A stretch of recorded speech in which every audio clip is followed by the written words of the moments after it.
Hey folks, Nathan here. I know that on this channel I have my series Nate's Favorite Deck Building Games, but this isn't a deck building game. This is a cooperative card game, but it is so cool and so fun and so freaking difficult, and something that is based on one of my favorite novel series that I felt like I just couldn't let things pass without at least showing you briefly the Dresden Files cooperative card game. Again, based on the books, not the TV show. TV show sucked, books are awesome. It is from Evil Hat Productions, and what we're going to take a look at here is all the products available at launch. So that means the main set, 3 expansions, and a couple of web-exclusive expansions, one of which includes some of the cards available through the Kickstarter when the game was originally announced and crowdfunded through there. It is a cooperative card game. You can play by yourself, but it is a cooperative card game meant for multiple players, as you're essentially all battling a book, trying to solve cases and solve situations specifically related to one Dresden Files book at a time, or a mixture of concepts that come from different Harry Dresden short stories. This really does try to capture the essence, not just of the universe, but of the individual books, the individual heroes, and so forth. I think you're going to find this kind of interesting. Now this here is your game board. You play it all on here, and there are various tokens that are involved. We have what are referred to as fate points that wind up getting spent and acquired. There are 13 of those, a limited amount that is purposeful, that you'll find either sitting in your available fate pile or your spent fate pile, one or the other. As you play, you are going to be trying to solve cases and defeat foes, each of which has a different type of counter to use to tell your progress in each. We have what are called clue tokens. We have small ones representing 1 clue. We have large ones representing 5.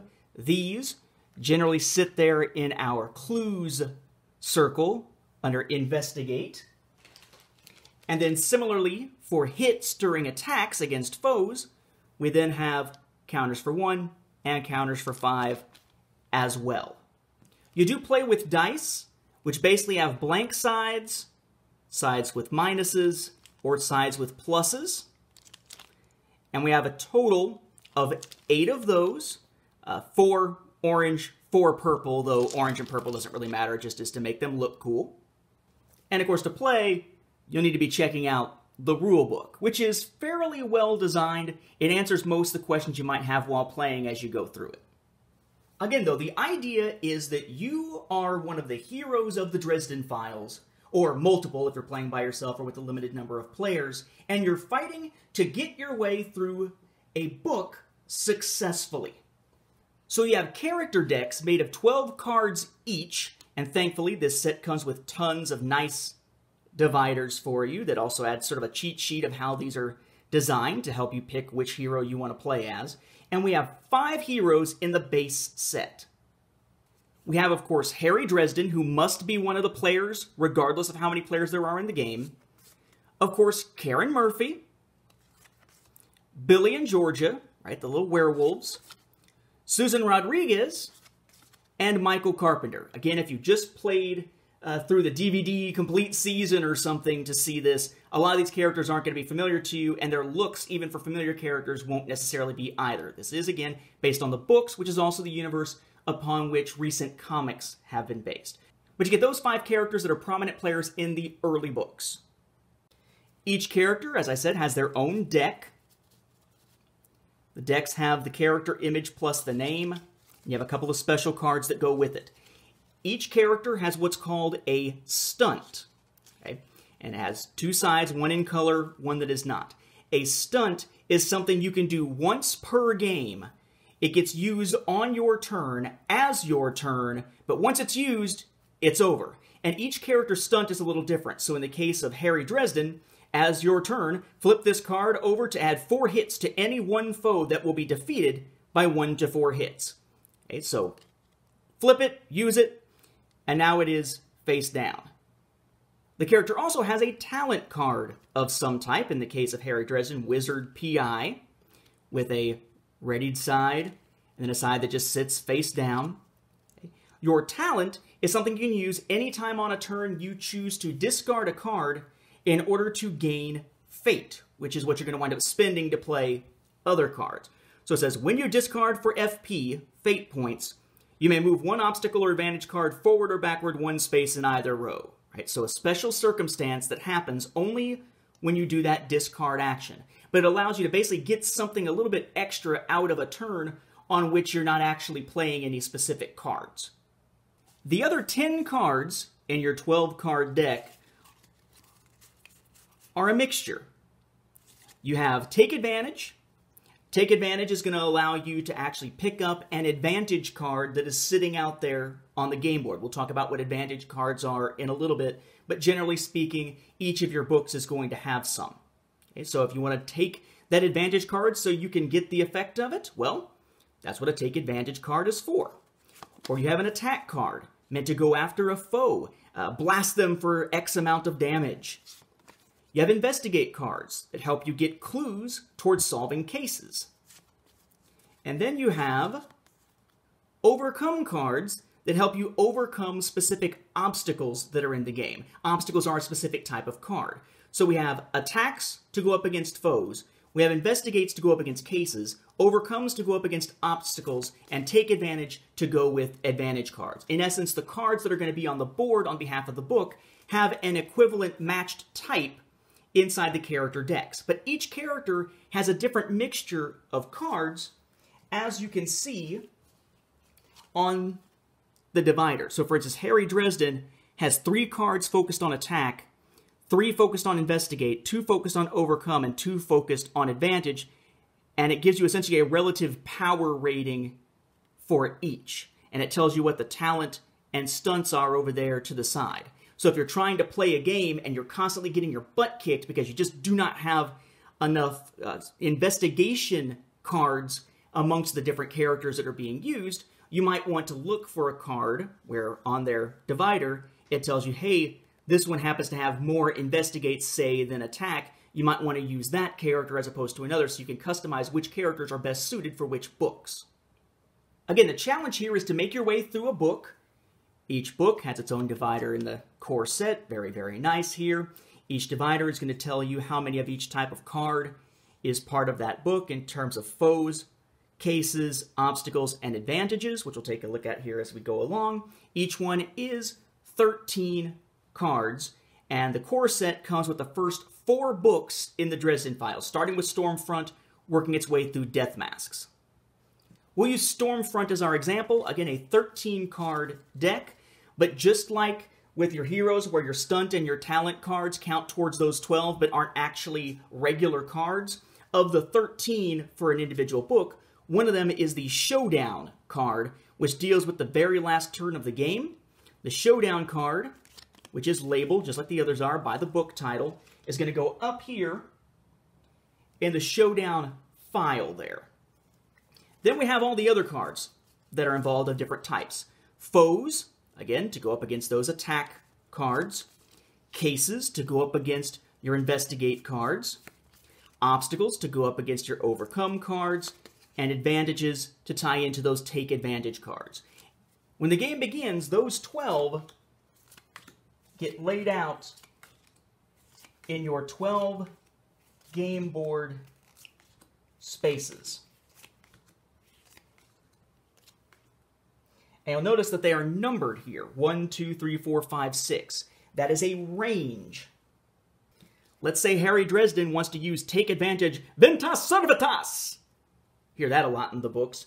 To take an advantage card and get the advantage from it. Well, he's got a range of 1. So he could do it if the advantage card is here, or if the advantage card is here, at range 1. But unfortunately, the advantage cards are at range 2 and 3. He can't use it. Even if he wanted to spend 1 fate, he wouldn't be able to do anything with it. So he may say, okay, well, fine, I'm going to use Pyro Fuego, which is an attack which has an infinite range. It can hit anywhere.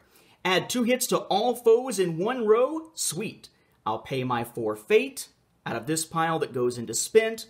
And then I pick a row. In this case, I'd probably pick this one because there are 3 foes in it. And blam, hit each of them for 2 hits, assuming they can be. You'll notice that some cards have a little asterisk by their text, which means they tie into another card. In this case, the asterisk says, cannot receive hits until ... Who is the Shadow Man is solved.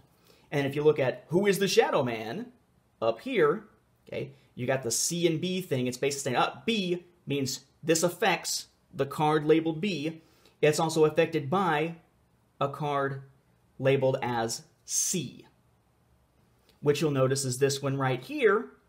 When solved, add 3 clues to who is the Shadow Man. So this card can be affected by this one.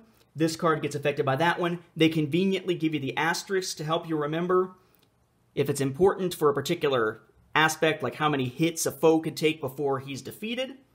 And they got the little ABC markers with the arrows telling you which cards affect which. That is very, very helpful to keep track of these games. But as you play, you're able to spend fate, acting within a certain range, to do some effect. And when it comes to an obstacle, the idea is that the obstacle is in play with some type of effect until it's gotten rid of. So this obstacle says all attacks cost +1 fate. If I have a card that is overcome of range 1 or greater, I can knock this out and get rid of it. Then all these cards shift 1 closer in range. If I have a case, then I'm playing those investigate cards to add clues slowly but surely to a given case until I hit the total number of clues it requires, and then I have solved the case, and it goes up into the solved cases area. Same thing when it comes to foes. If I'm fighting against a foe, then once they have taken the number of hits required to defeat them, then that foe goes into the book discard pile. And again, the other cards scoot up. I can scoot that entire row right now if I want to. I'm just not going to for example purposes here. And then advantage. If I take an advantage using the take advantage card, then when I take it, it says when taken and gives you some benefit from it. In this case, when taken, active player draws 1 card, then immediately takes another turn. You may move a Kashazak to the furthest range. Kashazak being this dude who can't be hit until who is the Shadow Man gets solved. So it pushes him back so you can deal with him last, because chances are you're going to have to deal with him last. Where this game gets really tricky is in managing that fate pile, because you only have 13 fate total to spend at any given time, and that's if they're all available at this point. And the number available at the start depends on the difficulty of the game or how many players you're playing with. But you'll notice here that each of these cards in my deck for Harry Dresden, and there's not very many of them, all have a fate cost, right? So I can spend 4 fate to use Pyro Fuego on my turn, and that would mean taking fate from the available pile and putting it in the spent pile. Or I could do the opposite, which is don't use it and instead discard this card, which you can do once per turn, once as your turn, discard this card and get 4 fate. And if I do, that is when that talent kicks in when you discard 4 fate points. So frequently you're going to have to choose which of your mostly useful cards you're going to want to get rid of to get more fate to set up another player to be able to play their cards, because they're going to have to spend fate in order to do it. You don't want to reach a point where you have no fate to spend. So on your turn, you can play a card by spending fate. You can discard a card to get fate. You can also use your stunt, because remember the stunt cards say as your turn. So you can use a stunt, but it's once per game. It goes face down, and you can't use it again. Or you can choose to pass. But if you choose to pass and go to the next player, you must spend 1 fate point in order to do that. And on a player's turn, you must do one of these 4 things. Even if you choose to pass, you must pass and pay the 1 fate point. If you get to a point in the game where that is not possible, if you've got a player who has no cards to play, who doesn't have enough fate to play any cards, who for some reason can't discard in order to get fate points for somebody else, who doesn't have a stunt ready because he's already used it, and doesn't even have a fate point sitting there that they could spend to pass, the game immediately moves to what's known as the showdown phase.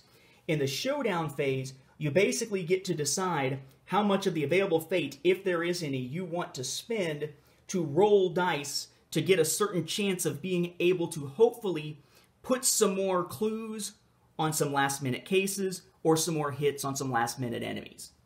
That's a fairly complex process. I'll leave that to the instruction book if you're actually going to try to play the game. As for how you win as your team, as your cooperative heroes against the book itself, it all comes down to how many cases have you solved and how many foes are still on the board. You just compare those two. If there are more cases solved than there are foes left on the board, you win. That is, the heroes win, everybody who's been playing. If there are more foes left out there than there are cases solved, then, sorry, the book wins, everybody loses. If it is a tie between the number of cases solved and the number of foes defeated, the book wins. Ties go in favor of the book because, of course, evil wins if good hasn't been able to overcome it. Now, maybe you're tired of playing against the individual books, or do you just want a random experience? Well, you may be familiar with the Dresden book Side Jobs, which is full of short stories. They have a bunch of cards ready to go to help you construct a random scenario. You basically pick a showdown card randomly out of the ones that are available, and you roll 2 dice. And then based on the results, right, which are only going to come from plus, minus, or blank, you look at whatever combination it is, and that tells you how many cases, foes, obstacles, and advantages to pull from out of a set of those called side jobs, specifically for those randomized encounters. So in theory, every game could be different for a while.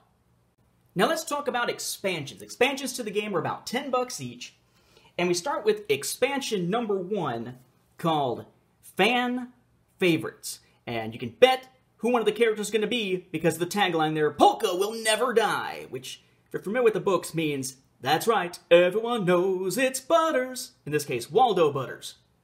Each expansion gives you 2 new books worth of content.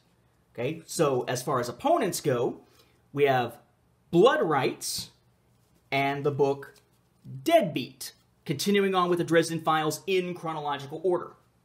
For new heroes to play with, we have Waldo Butters, who is now available, and of course, Thomas Wraith, one of my favorites to play with, mainly because of his place in the Dresden universe. And then each expansion is going to give you one of each of the types of cards that you would use for side jobs. So in this case, it gives you the obstacle Trapped in the Mall, the foe Jenny Greenteeth, the case Fairy Court Intrigue, the advantage Enchanted Duster, like his jacket, and then you've got a new showdown, Mano a Mano. Expansion 2 is entitled Helping Hands. Again, we continue on with the books. So we have Proven Guilty as a potential book to play against, and White Knight. For our heroes, we then have Sonia, one of the Knights of the Cross who we meet in the books. And we have Molly Carpenter, who of course starts out just as Michael Carpenter's daughter and becomes Dresden's apprentice. Along with that, of course, we then have our 5 side jobs cards. So we have Winter's Wrath as an obstacle, Malx as a foe, the Oblivion War as a case, we have our showdown, Solve the Riddle, and then the advantage, The Ways. Then we have expansion 3, Warden's Attack, focused on other Warden heroes. So, unsurprisingly, this is going to give us the next 2 books. So, Small Favor, and then Turncoat. And our heroes are going to be members of the Wardens. Carlos Ramirez, and then Anastasia Lucio. And I guess I should say that with Anastasia Lucio, this is the young version of the character, which will make sense if you've read the books. Then, of course, we have our 5 side jobs cards.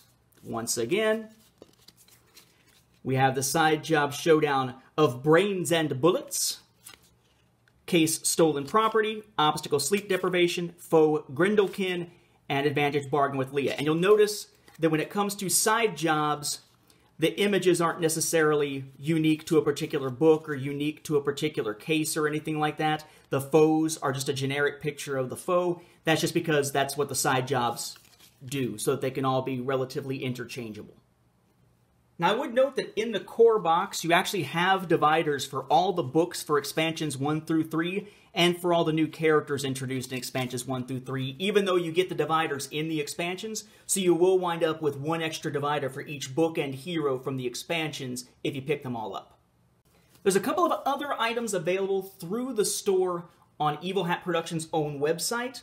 One of them is Hank Walker alias Ra. This is the Sentinel Comics character that is being brought over as a crossover into this game, so fans of the Harry Dresden books, or comics, or TV show will have no idea who this is. But it's another character that has 4 attack cards, 3 investigate cards, 2 obstacle cards, and 1 take advantage card, so is a decent fighter to toss into a game scenario playing against a particularly difficult fighting book in the Dresden Files cooperative card game.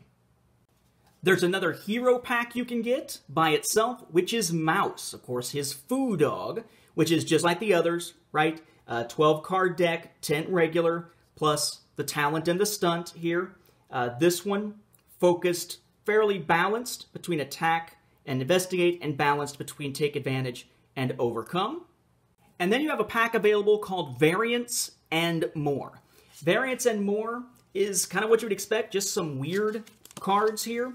We have a new side job foe card that can be tossed in, which is called Evil Hat, right? Named after the company itself. And I love what happens here. When defeated, right, so when it gets 12 hits, Harry's player must shout, "I don't do hats." If he does, Harry draws 1 card.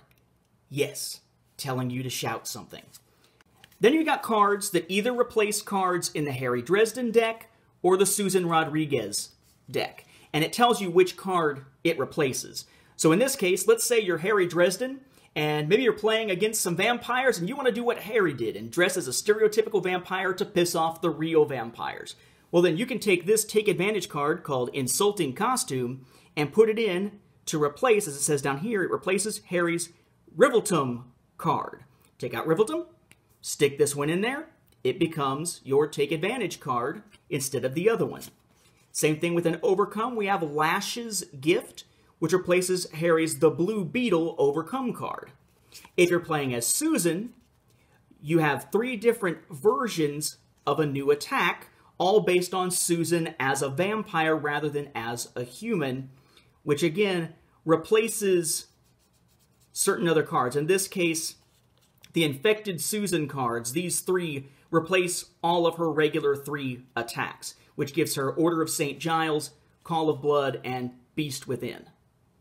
Again, I find this a really fun game to play. I tend to actually try to play the solitaire mode to try to go through it as a campaign, book to book, and it is tough. It is one of the most difficult cooperative card games that I have ever seen, and that is both when you're playing with multiple players or with 1 player. But if you want a distinct challenge, try this thing as 1 player where you are controlling multiple heroes at once. You have perfect knowledge because you know what the next player is going to do because it's you. And you're still probably going to get your butt kicked more often than not. This is a very difficult game to win, but that makes the wins when they do happen all the more rewarding. As a fan of the Dresden Files books, I just actually reread all of them within the last few months. I gotta say, this is one of my favorite cooperative card games of all time, again from Evil Hat Productions. Didn't want to let this one slip by in our focus on deck building games, just because this doesn't happen to fit that mold. It's definitely one you should check out if you're a fan of the Dresden Files.